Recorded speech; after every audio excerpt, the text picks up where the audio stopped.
a.m. Specially programmed receivers are alerted for specific watches, warnings, and advisories. In the event that severe weather is expected on Wednesday, or there is inclement weather, the test is postponed to the next fair weather day. This concludes this test of the NOAA weather radio and FAME alert systems.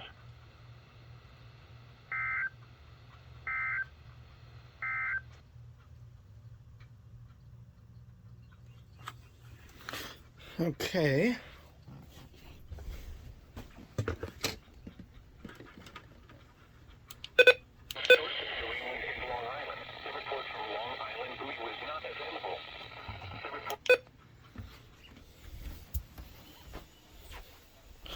That didn't even activate.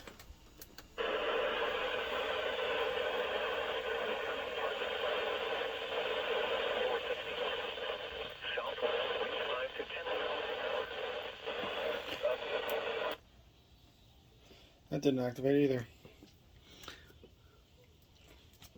What a test day, huh?